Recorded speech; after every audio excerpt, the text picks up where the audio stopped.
Good morning. Welcome to The Brief. I'm Bear, BearIndependent.com, founder and CEO of RefugeMedical.com. We'll talk more about refuge in a moment. If you're new here, share the show. If you're new here, subscribe, ring the little bell icon. If you're not new here, please make sure you're still subscribed because the YouTube algorithmic robots are no fan of what we do here. And share the show with somebody you love, please and thank you. Brief. 14 April 23, halfway through April already. April showers bring May flowers, but what do May flowers bring? Armed religious extremists. 14 April 23, brief. There's a growing trend of de-dollarization around the world. China has reached agreements with multiple countries to use the yuan instead of the dollar for cross-border transactions. And the yuan will also be replacing the dollar on the Moscow exchange. In the American Institute for Economic Research, economist Peter C. Earle wrote, quote, that the dollar will lose ground abroad, end quote, due to its use in economic warfare and error-fraught monetary policy regimes. We're going to touch more on that later in the brief. But economic warfare, the rest of the world is having a very hard time seeing the value in playing along with America, given the shenanigans that our leadership engages in with our dollar and monetary policy. Don't panic just yet, though. While the U.S. dollar is expected to lose ground, it's not expected to be wiped out entirely. Barring a series of extraordinary events, which could be possible, but we're looking at probability versus possibility. It's anticipated, the dollar is, to remain a global currency overall due to the massiveness of the U.S. economy and its extensive collection of trade relations. Moreover, the yuan is not a great fit for free-flowing markets, as it remains too tightly controlled by Chinese authorities.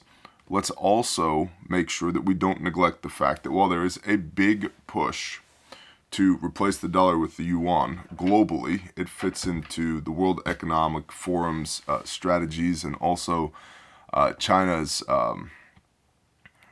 economic growth strategies.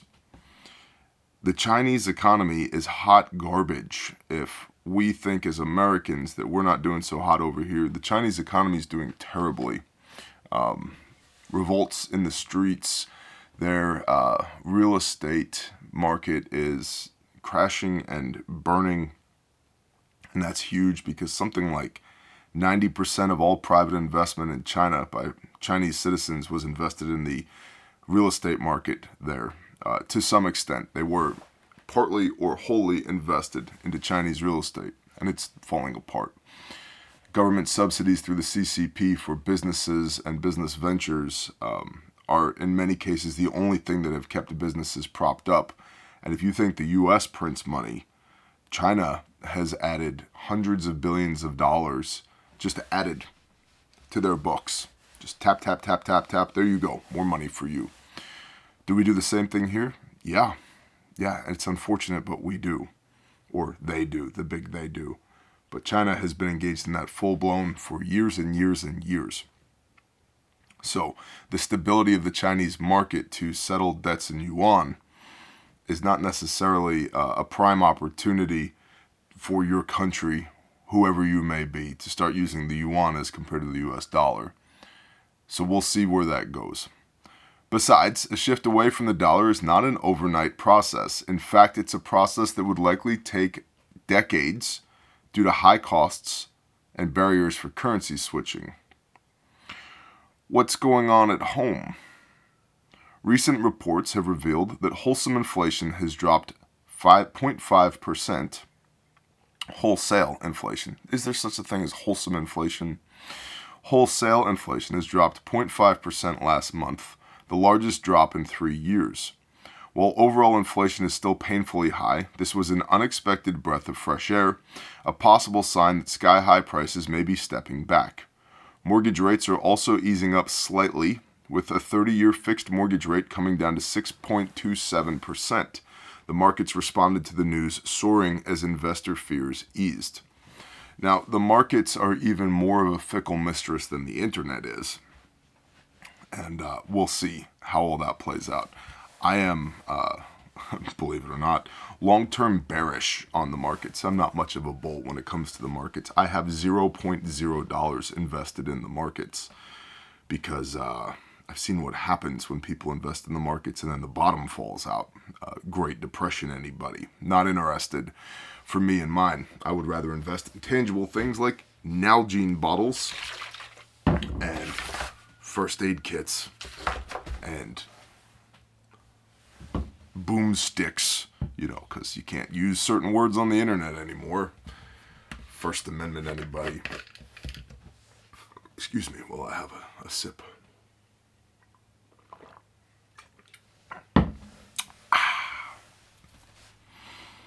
However, this relief in a long stretch of financial tough luck may just be temporary. Wharton professor Jeremy Siegel has warned that U.S. stocks may struggle over the next 6 months because of lending, quote, falling off a cliff, which really portends a much bigger decline in economic activity, end quote. A much bigger decline in economic activity. Yay. While Chairman Jerome Powell and Treasury Secretary Janet Yellen have done their best to assuage fears of a downturn, Federal Reserve economists, in contrast, have stated that they do expect a recession later this year.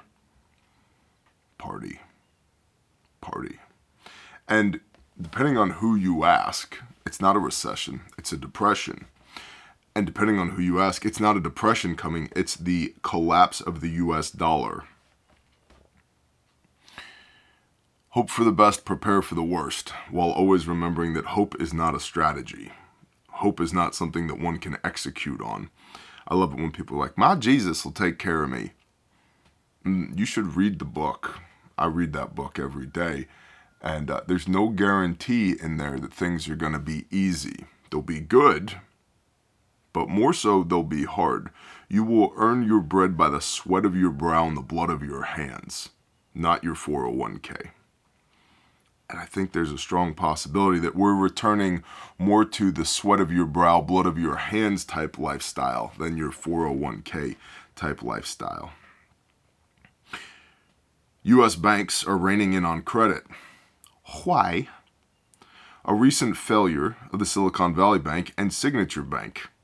Amid the dramatically named banking crisis, small businesses in particular may be up against a tough credit crunch in which banks raise their lending standards and interest rates to protect themselves. Jeffrey Roach, chief economist at LPL Financial, said, quote, banks are tightening lending conditions, so yes, availability of credit is shrinking, and that's clearly going to impact small businesses. Regional banks do provide a large chunk of small business loans. When there's a challenge there, small businesses are going to feel it right away, end quote. Now, I myself am a huge proponent of operating with zero debt, whether that is your household or your business. My household is not in debt, and Refuge Medical is not in debt, nor is Refuge Training, nor is Grindstone Ministries, nor is Caleb House, nor is Prosperity, nor is any other business or ministry that I'm personally involved in, because I don't like other people telling me what I can and can't do, especially when it comes to money and monetary policy. When you're in debt, a huge portion of your revenue goes to pay that debt. And so you might have the thing that you financed with that debt. But you're also, Proverbs 22 is real. The rich rule over the poor, and the borrower is a slave to the lender. I'm not interested in being any man's slave because I wanted a shiny new object and I bought it on debt. That's stupid. A lot of people ask, yeah, but Bear, what about land? Should I go into debt for land? If it's the only way, and I mean the only way you can do it, then it's worth considering, but don't bite off more than you can chew. But new vehicles, shiny doodads at Target or Walmart or off of Amazon, all that debt, that's stupid. And what happens when you're in debt, especially unsecured debt or variable rate loans, as the US dollar weakens, you're going to have to pay back that debt with a less and less effective US dollar, which is essentially going to take more and more out of your pocket every pay period. It's just bad. It's just bad. If it was good, the Bible, the Word of God, would say, yeah, go into debt all you want. Go for it. It's not good. The rich rule over the poor, and a borrower is a slave to the lender. Now, we're also going to look at some additional intel that has been sent in by y'all. Intel@bearindependent.com is the email address for that, or you can click on the contact us form at bearindependent.com if you'd like to provide some intel.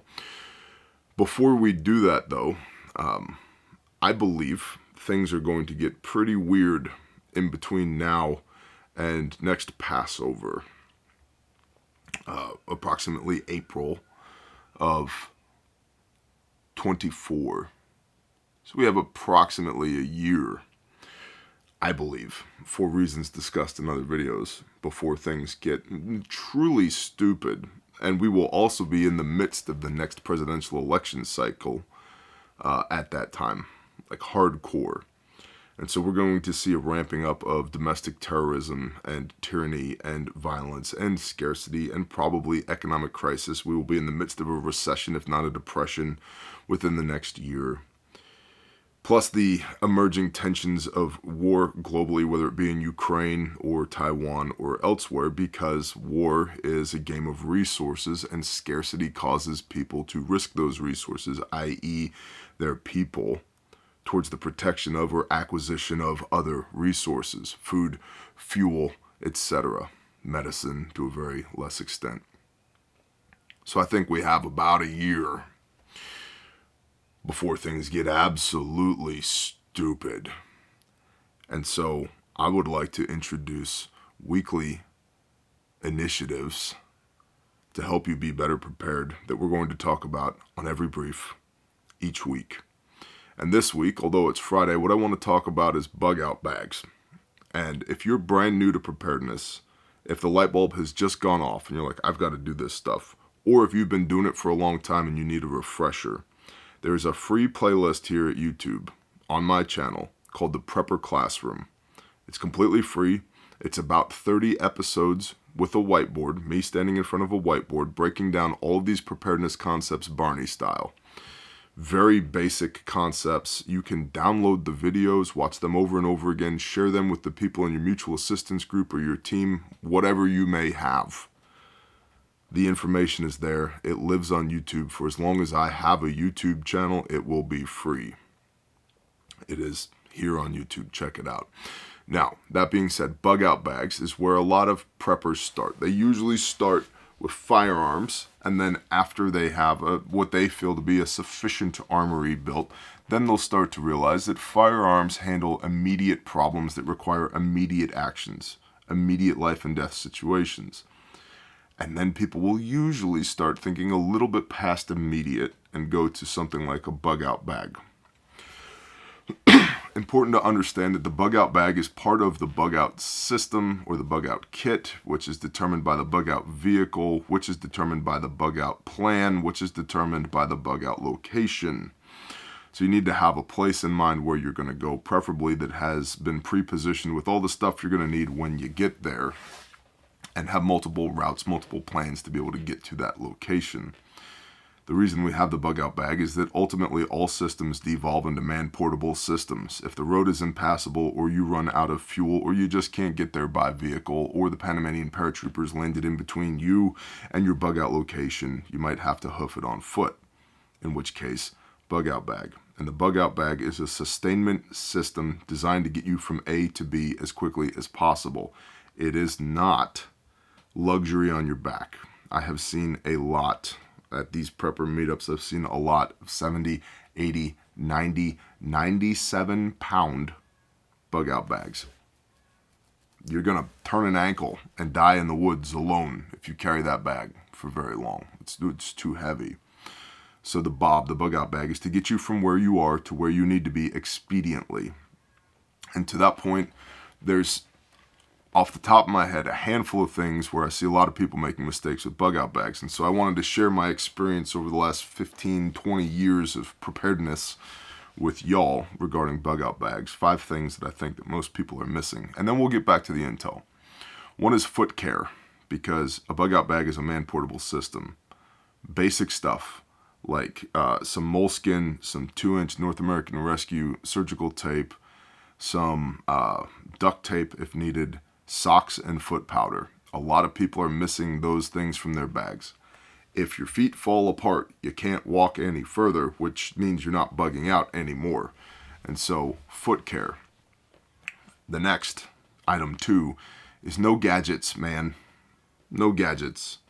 That little fan thing that you can throw into the creek that's going to spin and produce 0.5 watts of 12 volt DC power that you can then use to recharge your Babylonian rectangle of death, your cell phone that probably ain't going to work anyway if you're bugging out, or recharge your Baofeng radio, one of these guys right here, or whatever.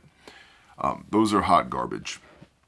They take up space inside the bag. They don't work. And frankly, the opportunity for you to use things like that is going to be minimal. If you have to have backup power, get you something like a battery bank like this, which is the one that's currently charging my cell phone while we talk. Pre-charge these. Are they heavy? Yes, but they're much more slimline and compact than a lot of these gadgets. I see people have gadgets all the time. Another thing that I see often is like a whole suite of tools in somebody's bug out bag. Wire cutters and line pliers and adjustable wrenches and screwdrivers and this. What are you going to do with those? You might consider a multi-tool, but size and weight constraints are real. Carrying around a tool bag with you in your bug out bag, in most scenarios, I think it's absolutely just a waste of weight. That weight could be food or water, which brings me to point number 3, is water. Most people do not carry enough water in their bug out bag. And even the people that I run into that do have a means to carry water with them fail in the sense that their water is not full. So that's doing you a double disservice. A, there's no water in your bag, or there's not enough water in your bag, so that if you need it, you're going to be dehydrated, which again, at a minimum, is going to give you cramping, which means you're going to be unable to walk, or you're going to walk a lot less efficiently, which defeats the purpose of bugging out. Or B, could slow you down considerably because you have to find water while you're moving, which is, gathering water is a tactical situation, so puts you at risk there. And C, you could just fall out and potentially even die. Dehydration is a real thing. Most people don't even consider it. So water. And a picture says 1,000 words. Stand by.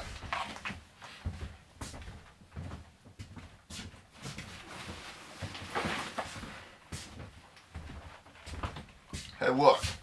A rucksack. 1-quart canteen cup. Nalgene bottle. Got another Nalgene bottle on the other side. Got 2 1-liter smart water bottles inside of this. That puts me at 5 liters right there. Then I have a 3-liter Camelback in here as well. That gets me 8 liters of water. It's approximately 16 pounds of water, 2 gallons-ish of water on my person. Why? Because when I carry this bag, and I carry this bag often, my water consumption goes up because this thing weighs about 65 pounds. Now it also has considerably more capability than just being able to bug out. I can live out of this thing for a week if I need to. It also has some tactical applications. Let's see. Right. Let me go set this back down.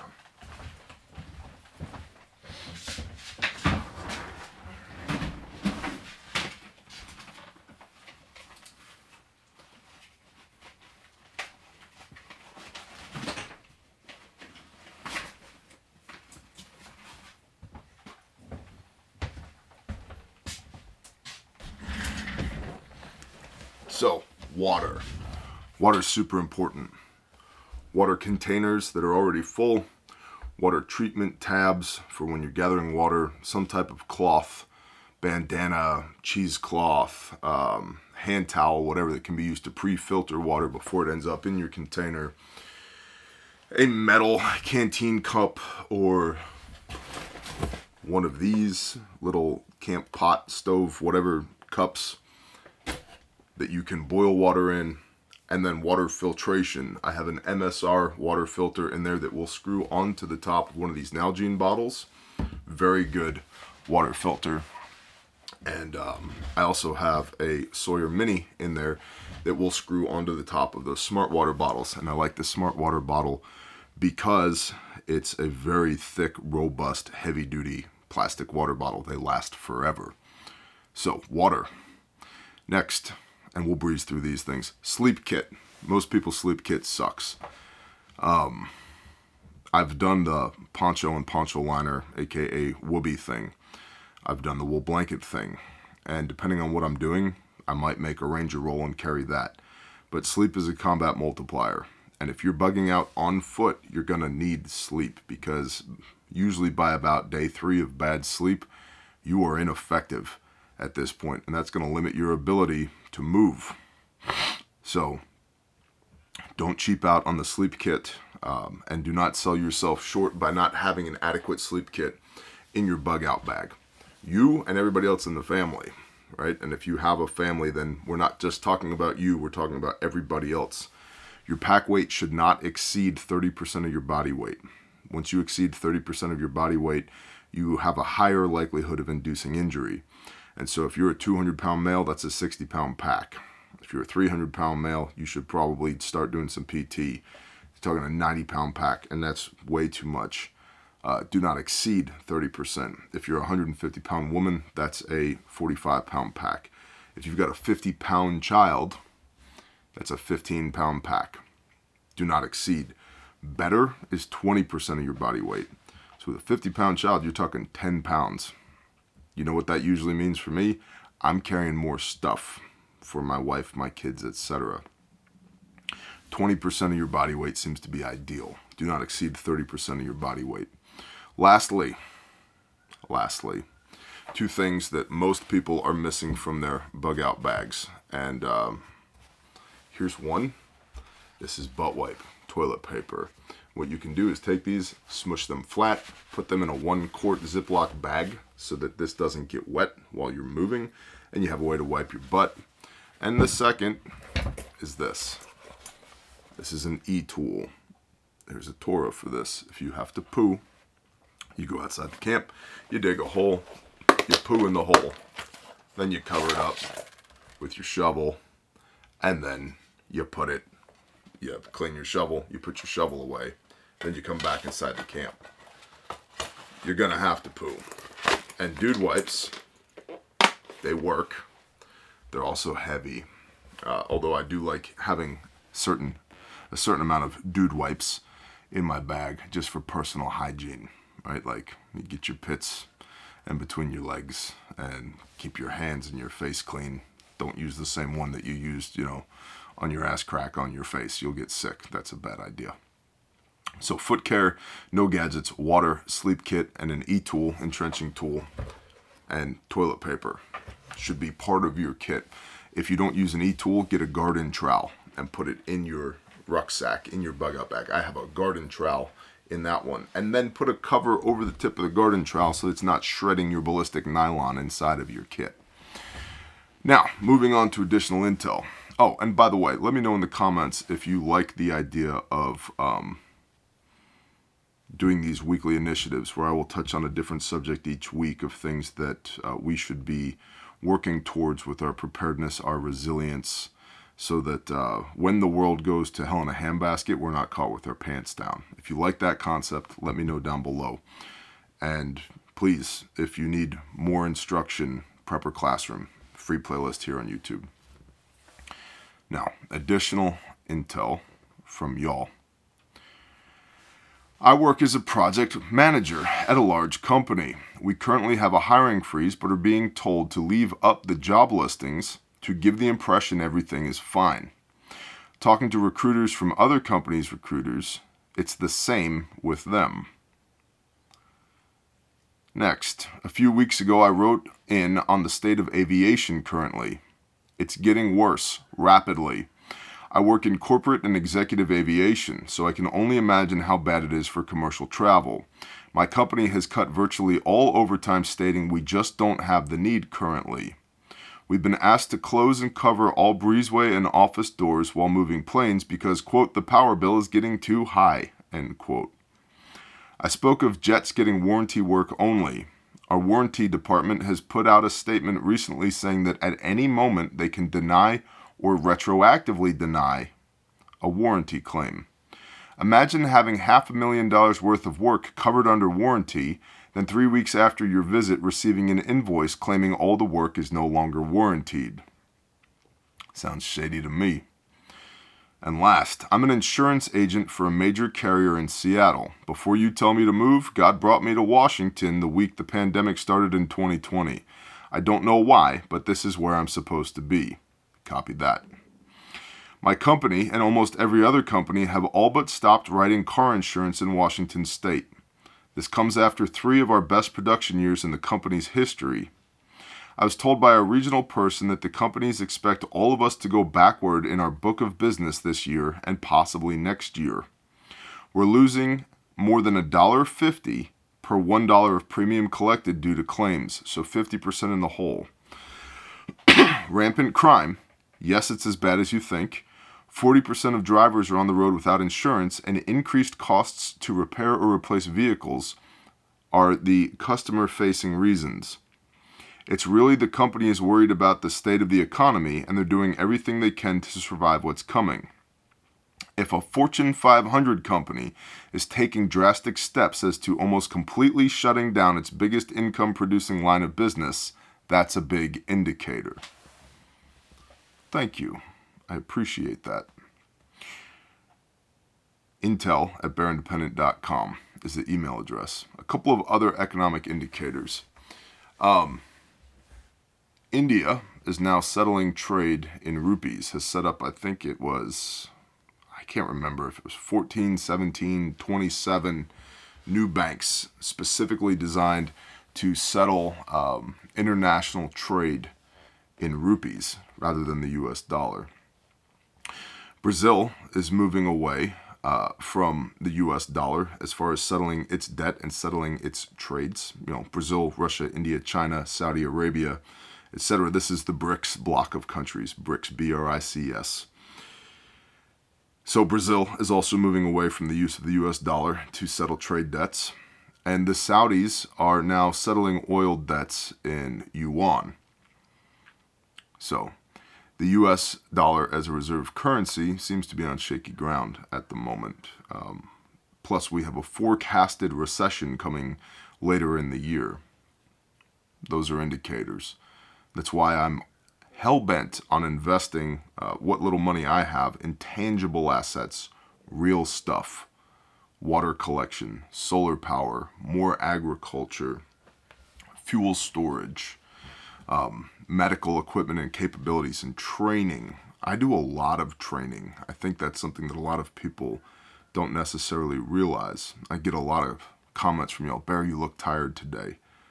That's because in many cases, I've worked all day and trained all night. We'll repeat that last part. Trained all night. For those that have eyes to see and ears to hear. I do a lot of training, and I think training is incredibly important. Not just the medical stuff, although I do own refugetraining.com. But there's many other types of training. There's survival training and agricultural training and people skills training. And I've been very blessed and fortunate that a lot of the training that I've had has been the type of training that's not necessarily immediately available to your typical civilian. And that comes back to building rapport with folks, having people in your network. It's called the network effect, and a lot of people are still suffering from the delusions of lone wolf preparedness. Well, if you already know everything and you're invincible, that'll probably work for you. But my guess is you don't know everything and you're not invincible because you're a human. Now, if you're watching this and you're not a human, please do yourself a favor, walk to the highest, tallest building you can find and jump off of it. Because we will not suffer a witch to live. And, I'm not a fan of, corrupted flesh. We'll put it that way. Lastly, the United States Social Security Administration has admitted that it will essentially be insolvent by, I think it's 2034. They're saying they will officially run out of money, which gets into the United States government's unfunded liabilities, which at a minimum are roughly 100 trillion doll hairs. So I would also expect in the next year that a lot of these social programs, one of two things is going to happen. Legitimate spending is going to suffer at the hands of spending on social programs. One of three things. That's option A. Option B, there will be a cut to all of these social programs necessarily because the money just won't be there to fund them, which personally I'm a fan of. I would rather the government left me the hell alone than try and, air quote, take care of me. I've seen the way the government takes care of things and people. I'm not impressed. Leave me the hell alone. Just let me worry about me. I'll worry about me. Or option C, they raise your taxes through the roof to be able to try and fund these unfunded liabilities. And there's not enough money in circulation in the United States of America to fund these unfunded liabilities anyway, but that's not going to keep the powers that be in Washington from raising your taxation in order to fund unfunded liabilities anyway. So, tyranny.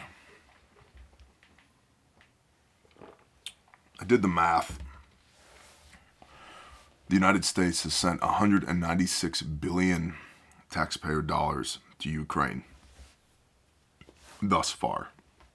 If you divide that 196 billion by 340 million Americans, we know a lot of which do not pay taxes. If you get a tax return at the end of the year, you didn't pay taxes, you gave a 0% interest loan to the United States government for a period of time. But most people don't pay taxes. The vast majority of people, I would say, don't pay taxes. But even still, take that $196 billion and divide it by 340 million Americans.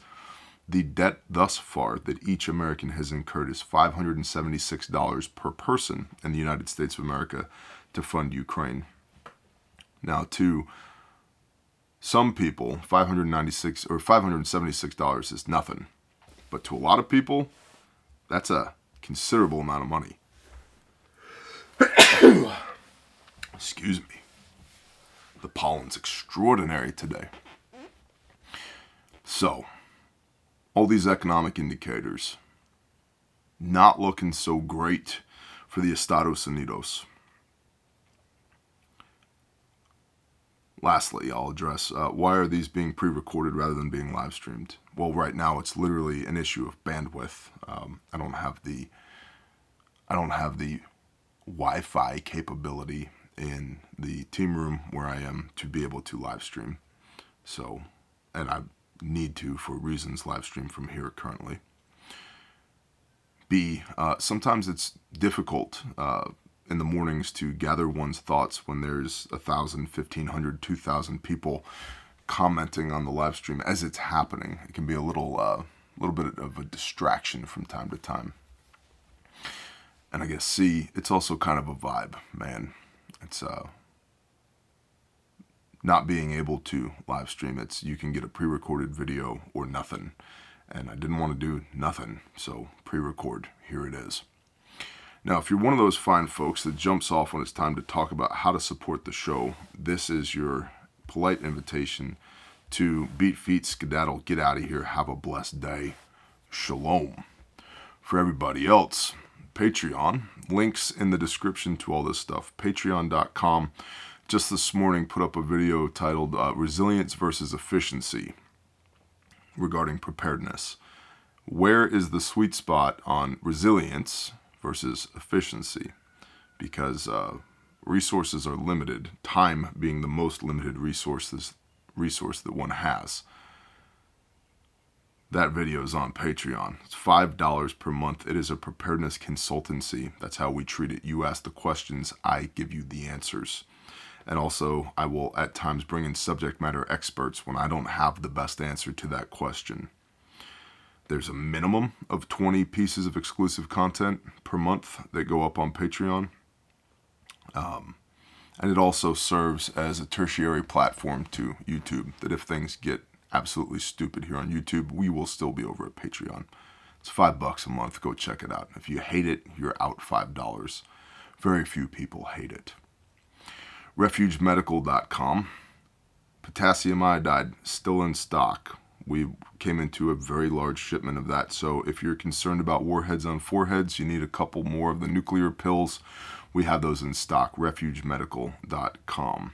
We also have bleeding prevention kits in stock. They're $59, and they come with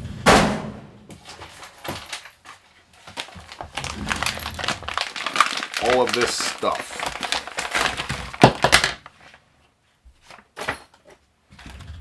Genuine cat tourniquet, emergency trauma bandage, wound packing gauze, Mylar blanket, Sharpie. Why the Sharpie? Because if I have to put a tourniquet on you, a lot of people say it's so you can write the time on the time tab. Yes, that matters less than if I have to put a tourniquet on you and then I apply a Mylar blanket to you so that I can keep the casualty warm, because it's much easier to keep the casualty warm than it is to heat them up again. The tourniquet will now be covered, and so when I pass you to a higher level of care, I'm going to take the Sharpie and write a T on your forehead, T for tourniquet, so that when I hand you off, they know that there's a tourniquet on you, so that they don't miss that, okay? And gloves, because if it's wet and not yours, don't touch it. Oh, and a set of shears. $59, RefugeMedical.com. And a lot of our individual first aid kits are also in stock. Picture says 1,000 words. This is an SOB kit, small of the back kit from RefugeMedical.com. It's about that big. Can live on your war belt, your plate carrier, your gun bag that you take to the range, in a backpack, in a glove box, in a wherever. This weighs as much as one loaded AR magazine. It's about yay big. Got a Committee on TCCC recommended windlass tourniquet on the bottom here. Also have a whistle on this one. This one's mine. There are many like it, but this one is mine. This is the soft T. You can get the soft T tourniquet or the cat. Then you've got this nylon pouch on the outside that provides your portability and your durability. Made in America, guaranteed forever. You pop this open on your war belt, your plate carrier, your chest rig, and instead of having your first aid kit stuck to you, you grab the red handle and pull your first aid kit out where you can get at it, where you need it. One of the primary complaints I have about pretty much everybody else's kit is it stays stuck to your body when you need it. And if you've ever been shot, stabbed, blown up, you know that that's a bad place for your first aid kit. And I can pop this open, and this handy dandy little pouch, I've got my Sharpie in here. Let's just go ahead and pull this apart. What shall we find? Oh, look. Quick Clot Combat Gauze for wound packing. Compressed gauze for wound packing. Gloves. If it's wet and not yours, don't touch it. A fold flat emergency trauma dressing. This is like a pressure dressing. A lot of people say, Bear, well, how come you don't have Israeli dressings? Because Israeli dressings are 30, 40 years old, and these are the new version of Israeli dressings, and they're better. That's why. Chest seals. Look at that. Chest seals. 2 of them. Why? Because you have 2 lungs, a right and a left, and typically speaking, with a penetrating wound like a gunshot wound to the pleural space, you're going to have an in-hole and an out-hole. And you need to cover both of those to reestablish a vacuum in the pleural space, so when the diaphragm pulls down, that the lungs will reliably inflate. Chest seals. Duct tape, because it sticks to everything, including blood, sweat, and tears. Antiseptic wipes. And a nasopharyngeal airway, aka nose noodle. And like I said, your Sharpie up here. And like all of our stuff, see that little tag right there? Made in the USA. We make these here in America with American hands. If you break this kit, I'll replace it at no cost to you. And if you use the components to save somebody's life, I'll replace them at no cost to you. And as proof of concept, Refuge Medical kits in less than 4 years have saved 71 lives that we know of. So this is not good idea fairy bullshit that we hope will work at the lowest possible price point. It is absolutely the best. There are a couple of ways one can position themselves in the market space. One is to be the cheapest, the other is to be the best. We're not the cheapest, and we're unapologetically not the cheapest. We are the best. If you can find a better first aid kit, I'll buy it from you. They don't exist, which is why I founded Refuge Medical, and which is why thousands of law enforcement officers, military personnel, firefighters, EMS, and civilians rock these things on 4 continents. So, refugemedical.com. Your promo code is Bear Independent for free shipping. And again, as the world gets stupider and stupider day by day, I am a huge fan of investing in tangible assets. That's what me and my house is doing. And I would recommend, if you are lacking in the medical department, visit refugemedical.com. Refuge Training, also in that company. If you have a first aid kit and you don't know what to do with it, if you've never done the kinesthetic reps and sets to apply tourniquets to yourself and others, or wound pack, or apply chest seals, or install a nasal pharyngeal airway, or take a radial pulse or a distal pulse, or a pedal pulse, or triage, or work a mass CAS event, or whatever. We do that at refugetraining.com. There are a handful of public classes currently available in the store. If you're anywhere near Boise, Idaho, I would recommend checking out that class. That will be as far north and west as we go for a hot minute. So if you're anywhere near Boise, Idaho, if you're within a day's drive of Boise, Idaho, recommend you check that out. refugetraining.com. And lastly, again, all the links are in the description, grindstoneministries.com. We have recon ongoing today in Rolling Fork, Mississippi to determine the state of the mud. Assuming the mud is cooperative, we can get back to work there, doing disaster relief after the tornadoes that hit Rolling Fork, Mississippi. You can go to the YouTube search bar and put in the word Grindstone, G-R-I-N-D, Stone, Grindstone Ministries, and you'll find dozens of videos of us doing what we say we do on the YouTubes. So, check our fruit. If you'd like to support that mission, grindstoneministries.com. There's a donate link there. You can also sign up for the email newsletter that will give you information about what we're doing, where we're doing it, how you can plug in. Additionally, Grindstone is building Caleb House. Caleb House is our restoration facility for juvenile human trafficking survivors. This is our second ministry. We rescue and restore kiddos who have been serially raped by assholes. And we do our absolute best to make sure that bad stuff happens to those assholes. If you'd like to support Caleb House, you can donate through the donate link at grindstoneministries.com. I would deeply appreciate it if you could prayerfully consider signing up for a recurring donation. That helps us as far as budgeting is concerned. It costs $30,000 per month to take care of the 24 kiddos that we currently have.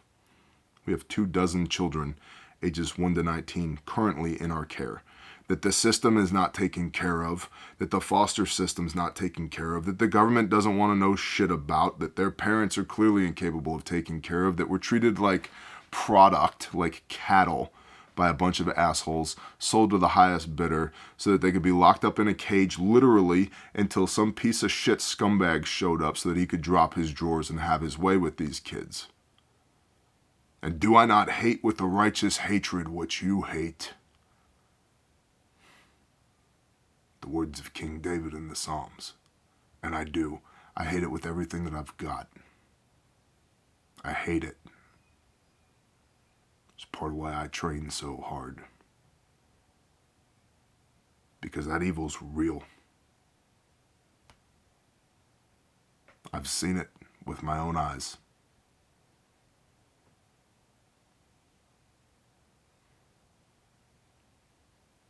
I love it when people accuse me of LARPing. Cool story, bro. You go get on the radar of some bad MFers who have decided that you are a target of opportunity when you pop up, and see how seriously you take your training. put your life, your wife, your children, your livelihood, your businesses, everything that you've built on the line to do the right thing. And then when you walk out of your mom's basement and grow a pair of balls, you come see me face to face, and we'll see if you have the stones to rebuke me eye to eye. You don't.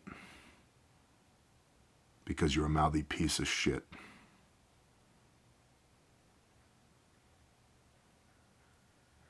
If you want to support what we do at Caleb House, come see us. GrindstoneMinistries.com. Caleb House swag. Links in the description. T-shirts, long sleeves, and hoodies. My brother Saw's shirt, Facts Not Feelings. My brother Rex's Taborosaurus Rex channel shirt, proceeds of which go to support what we do at Caleb House. I appreciate y'all deeply. Have a blessed day. Shalom.